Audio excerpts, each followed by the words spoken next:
welcome to Joy in Our Town. I'm your host, Vanessa Rose. So happy that you decided to tune in and join us for another great edition today.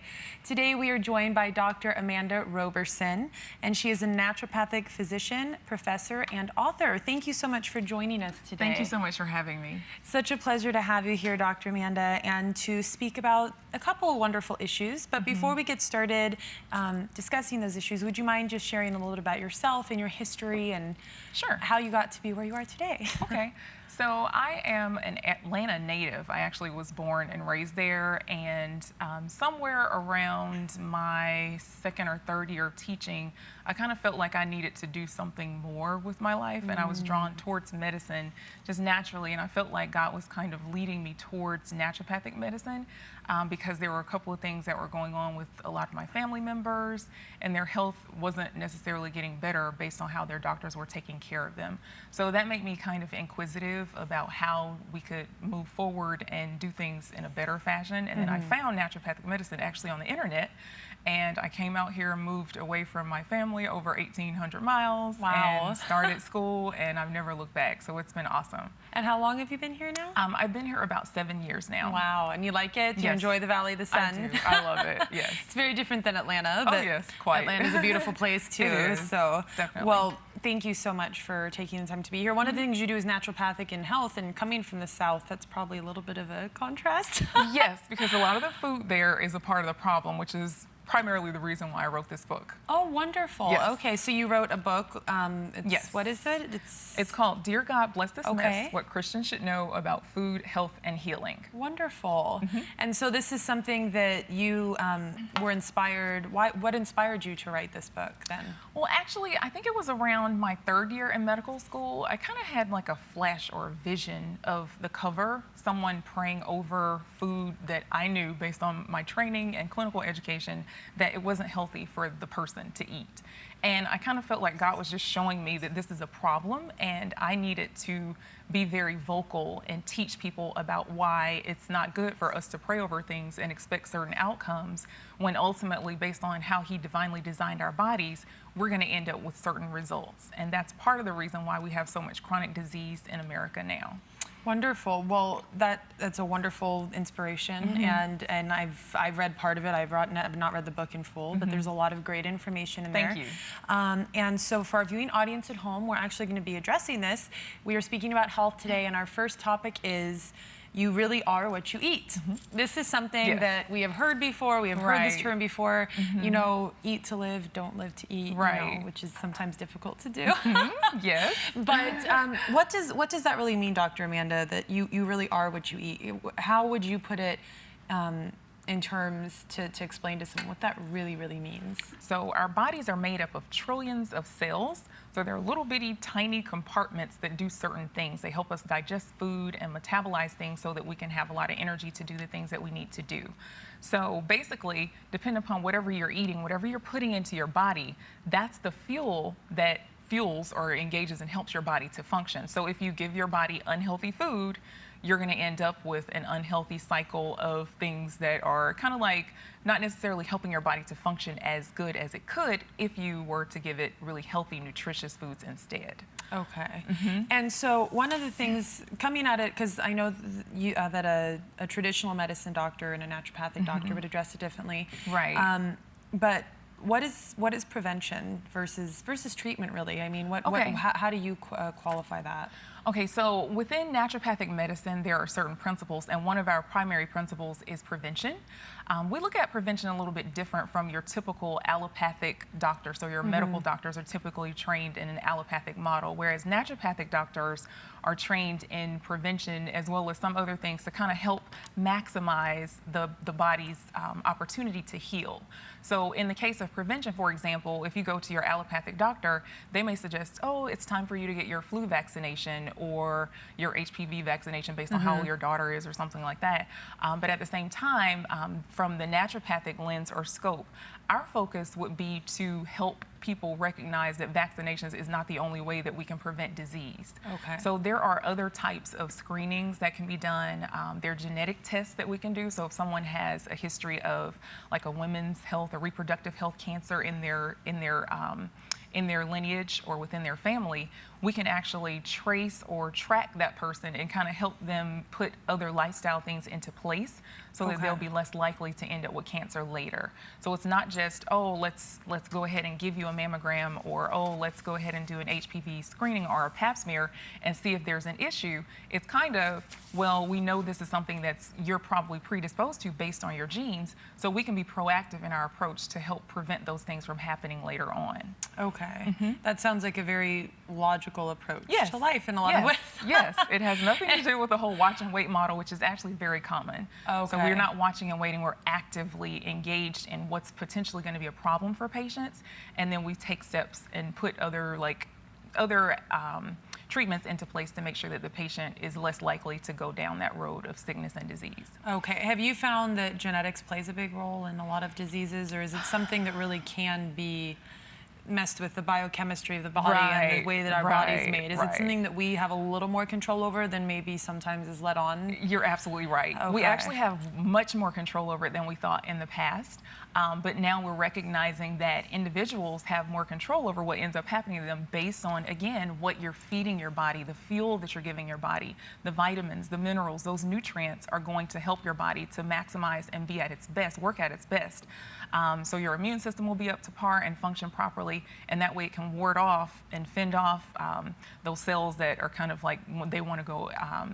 They want to multiply and replicate quickly, because that's what cancer is. It kind of helps our immune systems kind of check those cells and not give them an opportunity to create or become tumors and develop into cancer, for an example. And I know one thing that's become rampant in our country today is diabetes. Yes.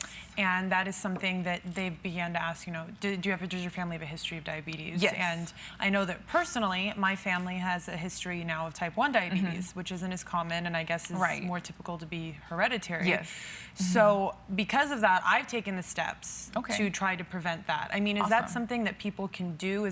Does it really make, from a medical or from a naturopathic standpoint, does that really make an effect, and will that possibly affect people in their life if they're aware of those issues? Okay, I'm really glad you brought that up, because again, like I mentioned a little bit earlier, in my family, type 2 diabetes is actually quite common. And within a lot of different groups, actually I think it's becoming more diffuse just in general across America, because there's so much sugar in a lot of different foods. Diabetes is becoming more and more common.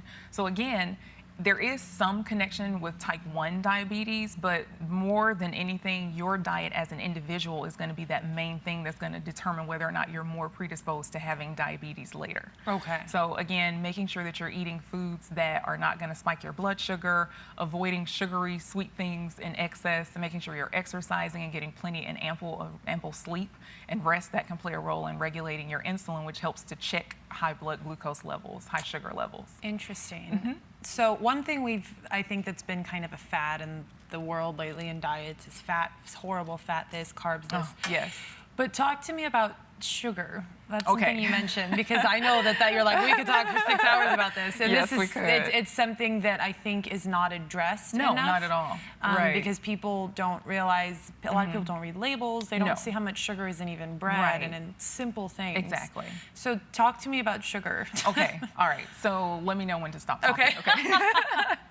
So basically, if you were to go into a store and read labels and try to avoid sugar, for example, just go on a sugar-free diet of some sort and not substitute in those things that are like, you know, the artificial sweeteners. If you were to do that, it would be very difficult for you to find foods, particularly packaged foods, that don't have added sugar. And we're talking any form of sugar. So even those organic forms, if you see like sugar or organic sugar or some type of high fructose corn syrup or corn syrup, solid corn syrups, those things are going to end up being more likely to spike your blood sugar. Now, what a lot of people know, they make the connection with diabetes and blood sugar being high and how that can end up leading to other issues. But I feel like there is kind of like a disparity in that a lot of people think that cardiovascular disease is born through a lot of unhealthy fats, when in actuality, sugar is playing a huge role in why so many people have cardiovascular disease now.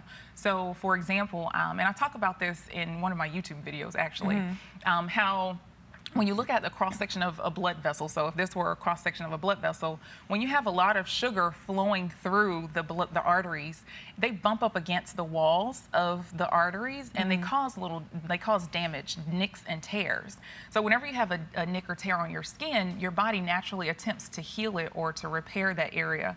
It does so through a process of inflammation. So it's going to bring different cells into the area to kind of like try to fill in that void, and that causes a lot of inflammation. When you have that happening throughout your cardiovascular system, you end up having a lot of things kind of like flooding that area, which can lead to hypertension or high blood pressure. It can lead to other issues where you could end up having like atherosclerotic plaques or some type of blockage within the blood vessel, which could lead to a stroke if it and then it could potentially break apart and go somewhere else and cause issues as well. So there are a number of, there's a lot of research now that supports the idea that sugar is actually the main culprit that we need to look at in comparison to like salt, and then some of the fats too are actually healthy for us. And then there's some that are bad that actually can contribute to further perpetuating that whole cycle of increasing buildup. There was actually, I remember reading something that was actually done on the medical side of it that finally came out and revealed, wow, after years of research, you realize maybe fat and salts aren't the biggest issue in heart disease, but it's sugar. And it's something that the fact that the medical community is even coming out and saying that, there's been putting a lot of attention to that. And hold on just a second. Why does America have the highest amount of cardiovascular disease, but yet we have so much low-fat foods and all these things that other societies don't have? Exactly. And the low-fat actually isn't necessarily the best choice, because oftentimes in order to compensate for them taking the fat out, they add sugar. So it's really wise to know what the difference is between good fats and bad fats, so that you're better able to make a wise choice about what types of fats you should eat and what types you should avoid. Okay, and that's something that once you learn it, I know it's easy to decipher, but until you do, it's shocking. It's like, really? This is good for me? Like dairy fat is good for you, isn't it? And to an extent, and for your mind, and for certain things. Again, it depends on whether or not you also are able to break down a lot of the sugars that kind of come along with that. Because the lactose, which is the sugar. Exactly. Yes. So if you're going to choose, like, for example, I talk about how coconut oil, although it's a saturated fat, it contains like shorter chains of fatty acids. So yeah, coconut oil is good because it digests easily. It's kind of like the fat that's found in breast milk. So we're able to break that down more efficiently in comparison to like trans fats or partially hydrogenated oils, which is what you'll find on food labels when you start reading those ingredients that actually can cause other issues. So those are really detrimental. So just then, as a closing to this segment, if you were in the grocery store with someone and they had to put a few things in their basket to keep in their house, what would you suggest?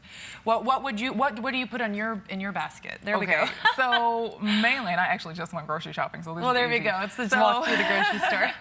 So most of my shopping cart, and what I recommend for patients as well, is that they shop around the periphery of the store. So that's usually where you're going to find most of your produce and things that are not in boxes or packages. So you want to go for healthier forms of fruits and veggies, because sometimes there are fruits and veggies that have a lot of pesticides and things sprayed on them. So you want to buy organic varieties of those. And then there are also certain types of, like, I guess if you continue going around the grocery store, there are certain types of meats that you want to get versus others. So, example, wild salmon is preferred over farm-raised salmon or Atlantic salmon because it's going to have more of those omega-3 fatty acids in it that are more healthy for you. So that's kind of like the general gist of what you would want to look for. Just kind of buying things that are not in boxes or packages. That's the first step, because that way you can eliminate a lot of the extra sugars. Yeah, and that's something. And just to close that out, I know one thing that a lot of people say that I know that don't really eat organic produce is that it's so much more expensive. But I've spoken to a lot of people and kind of done a cost analysis myself, and it's pretty comparable. It's not that much higher. If you're able to do so, of course. It's something that makes a huge difference. It does. And in all honesty, I think that's why I wanted to put that information out there for patients or for readers to just know there are certain types of foods that you generally want to buy organic, and I provide reasons as to why. For example, genetically modified organisms. These are some types of vegetables and fruits, things that have been kind of like altered in a way that is not normal. Those things can be found like in our grocery store, and we wouldn't know that they were GMO. But if it's labeled sold organic, it cannot be genetically modified. Okay. So much to talk about. Yes. This is great. Well, thank you so much, Dr. Amanda, for joining us welcome. for this first segment. Okay. And thank you so much at home for watching. As always, we love joining you every week. Please don't go anywhere. We'll be right back after this short message. I'm Tim McGraw, and I have a challenge for you. Nearly 30 million Americans have diabetes. Most have type 2 diabetes. I've seen firsthand how it impacts people from all walks of life. It's affected my family, friends, and fans. If you have diabetes, take the challenge to get your blood sugar under control. Pledge to work with your doctor to set and reach your own A1C goal. I'm a strong believer in making healthy choices, so join me now at americasdiabeteschallenge.com. Hello and welcome back to Joy in Our Town. I'm your host, Vanessa Rose. Thank you so much for joining us. If you just happen to be joining us right now, we are joined by Dr. Amanda Roberson, and she is a naturopathic physician, professor, and author. Thank you so much for staying with us, Thank Dr. you so Amanda. much for having me. Pleasure to have you. Wonderful information there in the first segment. I hope that you have a notepad and a paper. Yes. So much great things to write down.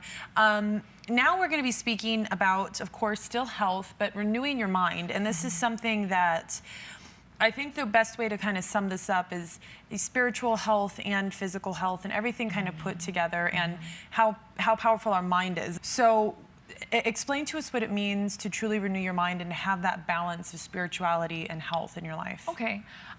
There is a connection with what we were talking about a little bit earlier, how we were talking about how sugar is in a lot of the foods. I feel like one of the main issues that a lot of patients have when they come to a naturopathic doctor is oftentimes we want them to stop eating a lot of sugary foods.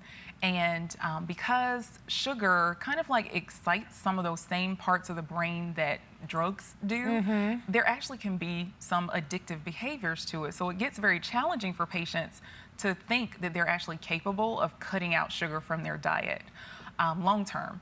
And I think it's important for patients to realize that if they aren't aware of the thought processes behind why they continuously eat those sugary sweetened foods, like is it out of some type of emotional anguish that they're eating the sugary feelings, foods? something like that. Right, I've is never it done that emotional before, eating? ever. Like we all have, seriously. So it's basically like it's examining whether or not you're eating from a point of like boredom or some type of emotional concern. Like those are some of the reasons that people eat those foods that we really don't want them to eat. So it's important for us to dissect and understand why a person actually is having those cravings and what they're doing. Sometimes it could be that they just don't have a lot of good healthy fats on board. So you end up eating more carbohydrates, more sugar because you're not satisfied. And I think it's important for the first step, as in like a drug addiction, is to just recognize that you have a problem. And then take steps strategically in the direction of changing the behavior. I want to dive into a little more, but one thing you just said is if you don't have healthy fats, you don't feel satisfied. So that's something that we briefly touched on, is fats are important because that's what makes you feel full, isn't it? They actually help slow down the digestion process. So by slowing it down, you feel fuller faster and for a longer sustained period of time. Okay. So I love avocados. Yes. I eat them almost every day. I just have them for breakfast. Oh, did you eat them for lunch like every day? That's my favorite. They're great. Some Ezekiel bread and some avocado. Definitely. And people are like, what are you eating? Like, it's delicious, awesome. I promise. Yes. But yeah, it's true. You feel more full versus Definitely. if you eat like a non-fat yogurt or something of that or just nature. Carbs. Or just carbs. Definitely. Yeah, just potato chips or something. It's everyone's sitting there going like this. They're like, I've never done that before. But so it's essentially taking self-responsibility then, and realizing that just because something's on the shelf in the grocery store, nobody's forcing you to put it in your basket and take it home. And if you are so blessed as to have food in your refrigerator and your cabinets, there's options. Yes. You don't have to choose one versus the other. Exactly. Habits. Talk to me about habits. I think this has a lot to do with our spiritual mind and with our thoughts and our process. Talk to me about habits and how you can create good habits. Okay, definitely.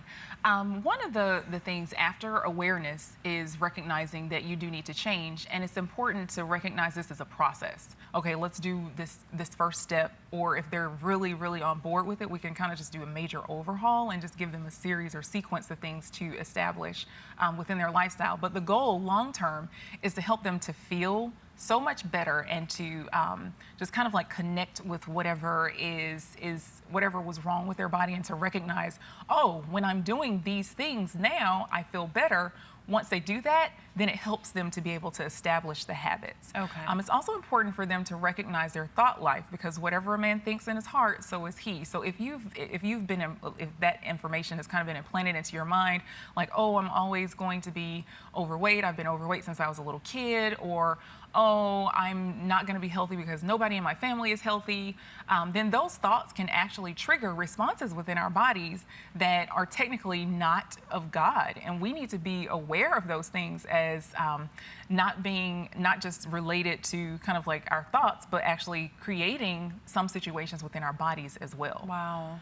So it's very important. One thing that I've read in different books and different places is that we have the ability within our minds to create illnesses, or to create fatigue, or to create issues within our own body, or if we hold anger and resentment, it could create diseases. I've seen it happen in people I know in my own personal life. Right. So is that something that you have seen as well, and that people Yes. really have the ability to bring illnesses upon, or confession, or saying something consistently? Yes, and I'm glad you said that, because confession is so important, because whatever you say has so much power, because what we say and what we think has so much a connection regarding like how our body just energetically like functions and works. And a lot of people don't make that connection between how God designed our bodies and the energy behind it, especially like within the allopathic model. That's ignored a lot.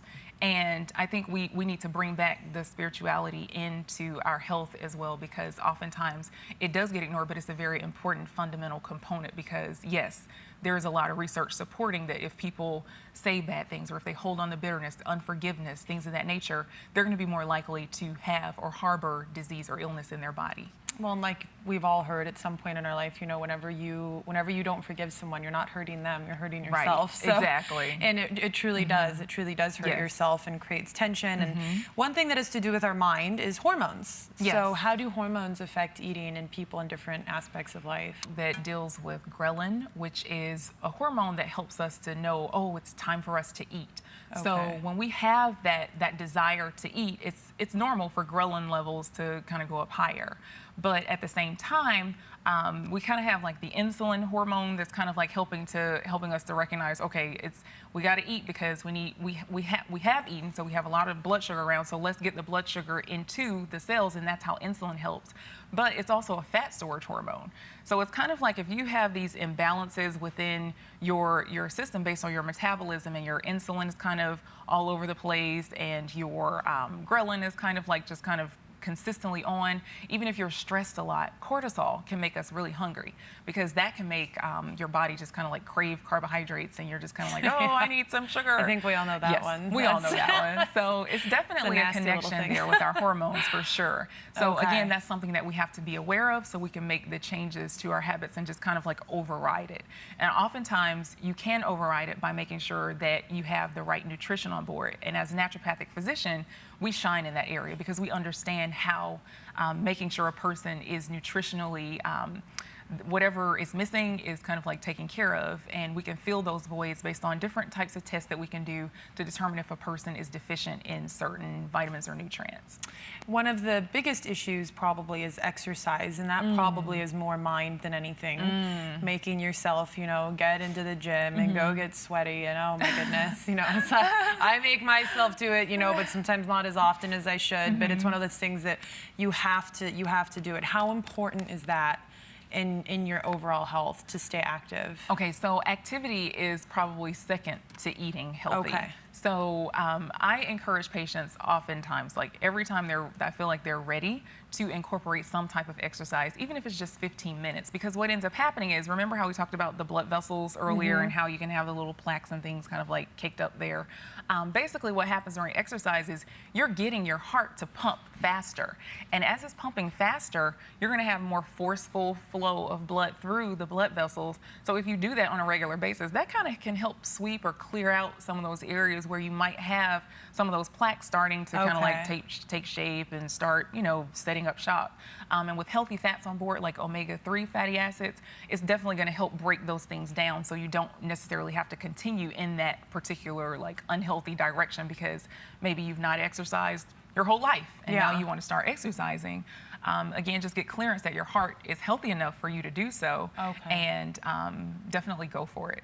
And that's something, like you said, 15 minutes. We're not talking Right. about going in and throwing weights around No. and going crazy and, you know, going in the gym Yeah. for 4 hours, you know. It doesn't take that much. It doesn't. It really doesn't. Especially if it's not some fitness goal or something, but simply for your overall health. Right, exactly. Especially we have a lot of viewers that are seniors, and that's definitely. something. So, like you said, first of all, make sure you're healthy enough Yes. to start.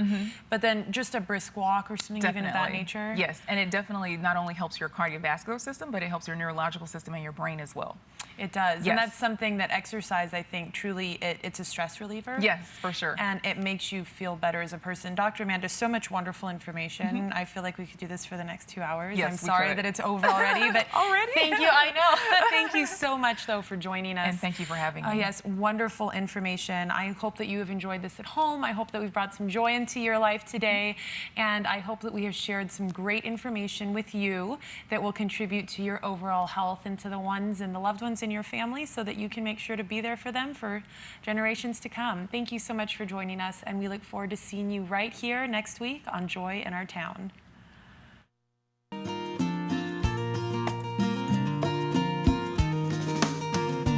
This program has been sponsored by the Trinity Broadcasting Network and is made possible by your telethon dollars. Your continual support can keep Joy in Our Town coming to your home every week. Write to Joy in Our Town, Post Office Box A, Santa Ana, California, 92711.